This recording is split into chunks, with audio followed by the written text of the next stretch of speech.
Varicose veins కి సరైన చికిత్స కోసం సంప్రదించండి ఎవిస్ హాస్పిటల్. నమస్తే, వెల్కమ్ టు సుమన్ టీవీ. ప్రస్తుతం మనతో భారతీ శంకర పీఠాధిపతి వ్యవస్థాపకులు అన్నవరపు తిరుపతి మూర్తి అవధాని గారు ఉన్నారు. వీరితో ఈరోజు కొన్ని విషయాల్ని మనం చర్చిద్దాం.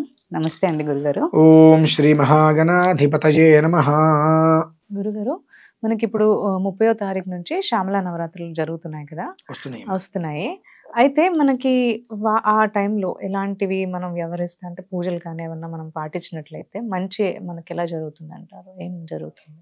మూలాధారే మహిమ్ని హుతవహనయని మూలమంత్రీ త్రినేత్రీ హారాః కేయూరవల్లి అఖిల సుఖకరీ అంబికాయా శివాయా వేదే వేదాంతరూపీ వికటఘనతటీ వీరతంత్రీ భవానీ సౌరీ సంసారయోని సకల గుణమయీ తేజ్యశ్రీ ఐం నమస్తే. ఓం. మీ నాయనమ్మ గారిని, అమ్మమ్మ గారిని మీరు చూసే ఉంటారు. మీ ఇంత వయసు వచ్చే సమయానికి ఎప్పుడైనా ఈ మధ్యకాలంలో కాకుండా మీ పూర్వీకులలో నాయనమ్మ గారి దగ్గర కానీ అమ్మమ్మ గారి దగ్గర ఉన్నప్పుడు ఈ శ్యామలా నవరాత్రులు అనేటువంటి మాట ఎప్పుడైనా విన్నారా? వినలేదు. వారాహి నవరాత్రులు ఎప్పుడైనా విన్నారా? వినలేదు. మనకు తెలిసింది దేవీ నవరాత్రులు, దసరా. ఆ దేవీ నవరాత్రులు మాత్రమే మనకు తెలిసింది. ఈ శ్యామలా నవరాత్రులు కానీ వారాహి గుప్త నవరాత్రులు కానీ ఆషాఢ మాసంలో వచ్చి మనం ఎప్పుడు వినలేదు. మనం ఎప్పుడూ వినలేదు. ఈ మాట నేను ఎందుకు చెబుతున్నాను అంటే, ఒక్కసారి మీరందరూ గమనించండి. మీ వయసు ఎంత ఉంటుంది? ఈ ఒక 5, 6 లేదంటే 10, 12 సంవత్సరాలు సోషల్ మీడియా, ఈ మీడియా వచ్చిన తర్వాత మినహాయిస్తే అతపూర్వం మీ పూర్వీకులలో మీ నాయనమ్మ గారి దగ్గర నుంచి కానీ అమ్మమ్మ గారి దగ్గర నుంచి కానీ ఉన్నప్పుడు శ్యామలా నవరాత్రులు మనం ఇంట్లో కలశం పెట్టాలి, వారాహి నవరాత్రులు మనం ఇంట్లో కలశం పెట్టాలి అని ఎప్పుడైనా వచ్చినయ్యా అని ఒక్కసారి మిమ్మల్ని మీరు ప్రశ్న వేసుకోండి. ఆ తర్వాత ఈ వీడియో పూర్తిగా వినండి. ఎందువల్ల అంటున్నానంటే అమ్మా, ఇవన్నీ కూడా రహస్యకృతంగా చేసేవి. బహిష్కృతంగా విగ్రహం పెట్టేసేసి కలశం పెట్టి మీరు 100 మంది రండి కూర్చొని చేసుకోండి అనేటువంటివి కావు. శక్తిని ఉత్పన్నం చేసేటువంటివి. అంటే మనం ఎన్నో రకాలుగా ఉదయం లేస్తే ఎన్నో విధానాలు చేస్తూ ఉంటాం. మనం ఎవరి పనుల్లో వాళ్ళు ఉంటాం. కానీ పీఠాధిపతులు, గృహస్థాశ్రమంలో ఉండేటువంటి కొందరు పూర్ణ దీక్షాపరులు, ఎవరు పడితే వాళ్ళు కూడా దీనికి అర్హతలు కాదమ్మా. పూర్ణ దీక్షాపరులు, వానప్రస్థానికి సంబంధించిన వారు, ఇలా కొంతమంది ఉంటారు. అంటే నిరంతరము వారికి ఏంటంటే ఇంద్రుని కూర్చోడం.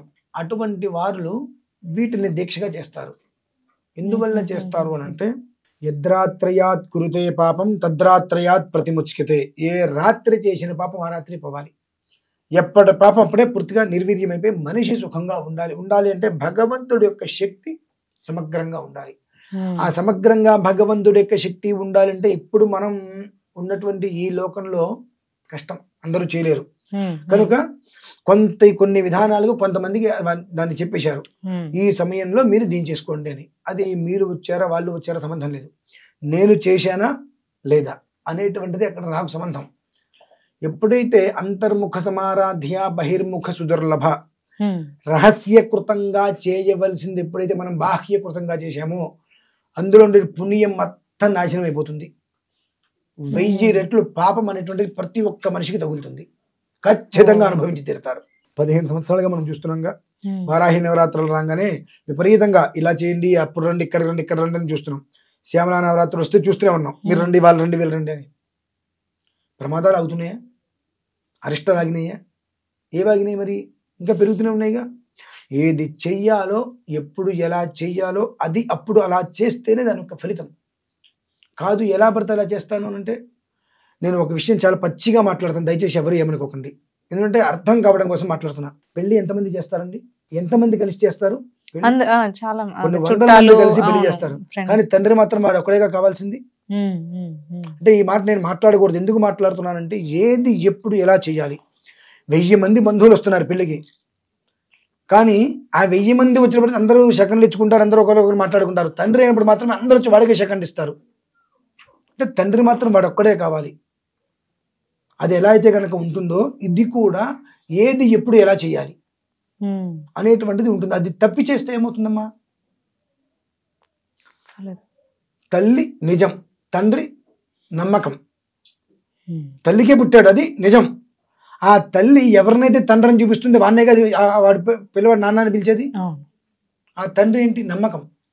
మనం ఏది ఎలా చెయ్యాలి, ఏది చెప్పబడింది, నవరాత్రుల విషయంలో ఎంత రహస్యంగా ఉంది. శ్యామలా నవరాత్రులు అంటే సరస్వతీదేవి రూపాలు.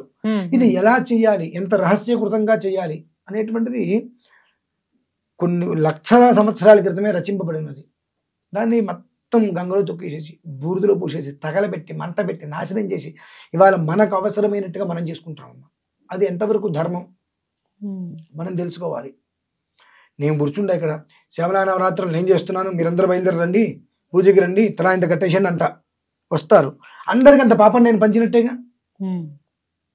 శ్యామలా నవరాత్రులకు రండి అని అంటున్నారు. అసలు ఏంటిది? నా చిన్నప్పటి నుంచి నేను ఎప్పుడు వినలేదే. నాకు తెలిసింది దసరా దేవి నవరాత్రులు, దసరా నవరాత్రులు ఒక్కడే తెలుసు, ఇవన్నీ తెలీదు. దీన్ని ఎలా తీసుకొస్తున్నారు? First of all. 2, నాకన్నా మీకన్నా వాళ్ళకన్నా ఇప్పుడు ఇక్కడ వచ్చి కూర్చొని చెప్పే వాళ్ళందరికన్నా కూడా కంచిపీఠాధిపతులు శృంగేరి వారు చాలా గొప్పవారే కదా, చక్రవర్తులు. ఆదిశంకరాచార్య వారి నుంచి వచ్చిన వారే కదా. వారు ఎప్పుడైనా మీరు వారాహి నవరాత్రులు కూర్చొని చేయండి అని చెప్పారా? మనం వెళ్ళలేదు కదా. శ్యామలా నవరాత్రులు కూర్చొని చేయండి అని చెప్పారా? అంటే అంతకన్నా గొప్ప వాళ్ళమా మనము? మామూలుగా అడుగుతున్నాను నేను. అంటే 800 సంవత్సరాల పూర్వం ఆదిశంకరాచార్య స్వామి వారు వచ్చి, ఈశ్వరుడే కదా వారు వచ్చి ప్రతిష్ఠ చేసినట్టు చిత్రామణాలు వారెవరు కూడా ఈ నవరాత్రులు మీరు ఇలా కూర్చొని చేయండి అని చెప్పట్లేదు కదా. మరి మనం చెప్తున్నామంటే వారకన్నా మనం గొప్ప వాళ్ళమా? మరి మనం ఆలోచించుకోవాలమ్మా. సగటు ఒక మనిషి, నా చిన్నప్పటి నుంచి ఎప్పుడు వినలేదు, ఇప్పుడు వింటున్నాం. ఇవి మనకెందుకు? దైవిక శక్తి, ఒక సాంప్రదాయాన్ని అనుసరించి వెళ్తాయి. నమస్కారం చేసుకోవడం దీనికి కూడా ఉంది. నీకు ఒకవేళ ఇష్టం ఉంది, లలిత అమ్మవారి ఫోటో పెట్టుకో ఇంట్లో. కలిశాలు వద్దు, లలిత అమ్మవారి ఫోటో పెట్టుకో. ఏదైనా శ్యామల అమ్మవారు, సరస్వతి అమ్మవారు కదా. దివ్య సింహాసనాసీనాం సుఖవీనా రసత్కరాం సంగీత మాతృకాం వందే వరదాం సుస్మితాసనాం రాజే శ్యామలాం. ఈ శ్లోకాన్ని ఓపికంతా పారాయణ చేసుకో. దీనివల్ల ఏమవుతుంది? ఇది బీజాక్షర సంపుటి కాదు, మానసిక పూజ అమ్మవారిది. ఫోటో పెట్టుకో, రోజు ఉదయం ఒక 10 నిమిషాలు కూర్చో, ఒక 9 సార్లు 90 సార్లు పారాయణ చేసుకో, అంత బెల్లం ముక్కను వేదిన పెట్టుకో.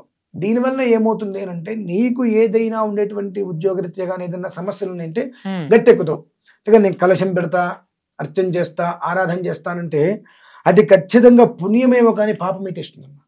మన ఇష్టానుసారము ఏది పడితే అది చేసుకోవడానికి అర్హత లేదు. నేను ఇలా చెప్తా కాబట్టి అన్నం కాకుండా అనవసరమైన పదాలు తినేవారందరూ కూడా నా మీద ఎగసపడుతుంటారు ఇష్టం వచ్చినట్టుగా. అంటే వారికి విషయ జ్ఞానం లేదు, విషయ పరిజ్ఞానం లేదు, వాస్తవం అంటే ఏంటో తెలియదు. ఇటువంటి వెధవలకి ఏదైనా చెప్పినా అనవసరం. కాబట్టి ఏంటంటే వాస్తవం అనేటువంటిది చెప్పాలి, అది కటువుగానే ఉంటుంది. దగ్గు వచ్చిందనుకోండి, కరక్కాయను పటికి బెల్లం బొగ్గన పెట్టుకుని అంటారు, దగ్గుతుంటారు. ఆ దగ్గు వచ్చినప్పుడు పటికి బెల్లం దగ్గర పెట్టుకుంటే కష్ట పెరుగుతుంది. కరక్కాయ ఒక్కటి పెట్టుకుంటే తగ్గుతుంది. కరక్కాయ ఒక్కటి మనం పెట్టుకోగలమా? చేతిగా వగరగా ఉంటుంది. ఆ వగరు తగ్గించడం కోసం కరక్కాయ పక్కన చిన్న పటికి బెల్లం మొక్క పెట్టుకుంటే సరే కాస్త తగ్గినా ఆ వగరు దీన్ని కొట్టేస్తుంది, కనీసం తగ్గుతుంది కొంచెమైనా అని చెప్పి ఆ 2 కల్పిస్తాడు. నీకు పూర్తిగా తగ్గిపోయిన తర్వాత బెల్లం కిలోలు తిను, అప్పటి వరకు కరక్కాయ తిను, కష్టమైన నష్టమైన చెప్పి మొహం మీద చెప్తా. కాబట్టి కొంతమంది నీకు నచ్చితే ఎంత, నచ్చకపోతే ఎంత. నీకు నచ్చడం కోసం నేను చెప్పట్లా, విషయం చెప్తున్నా. వింటే బాగుపడతావు, వినలేదనుకో అలానే ఉంటావు. నీ జీవితాన్ని ఎవరు బాగు చేయలేరు, నీ జీవితం నువ్వే బాగు చేసుకోవాలి. విని అర్థం చేసుకుని ఆచరించుకుంటే బాగుపడతావు, లేదనుకోండి ఇంతే ఉంటావు, అంతే ఉండు. కాబట్టి నవరాత్రులు అనేటువంటిది మనం అందరం కూడా కలిసి చేసుకునేటువంటిది దసరా నవరాత్రులే. తర్వాత వచ్చేటువంటి ఏవి కూడా జనానికి ఉపయోగమైనవి కావు. జనం అంటే ఉపయోగం అంటే జనాలు చేసేటువంటివి కావు. నాలాంటి వారు దీక్షగా కొన్ని ఒక మాట చెప్తాను మీకు. ఈ వారాహి నవరాత్రులు కావచ్చు, శ్యామలా నవరాత్రులు కావచ్చు, కొన్ని రాత్రి పూట చేసే ప్రక్రియలు ఉంటాయమ్మా. అవి నేను చేస్తా, 10 మందిని పిలుస్తా.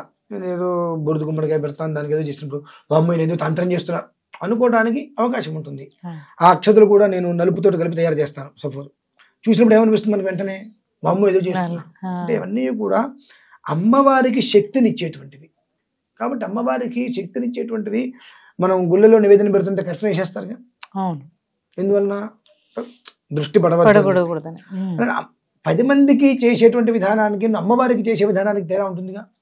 అమ్మవారికి శక్తిని మనం సమకూర్చే విధానం, శక్తిని పెంపొందించే విధానం చేస్తున్నప్పుడు అది ఎవరి దృష్టి పడకూడదు. కాబట్టి రహస్యంగా చేసుకోవాలి. ఆ రహస్యంగా చేసేటువంటి దాన్ని కూడా బట్టబయలు చేస్తున్నారంటే ఇంక అర్థం ఏంటమ్మా. 2 ఈ శ్యామలా నవరాత్రులు అండి 9 రోజులు ఒక్కొక్క రోజు ఒక్కో రకంగా చేయాలి.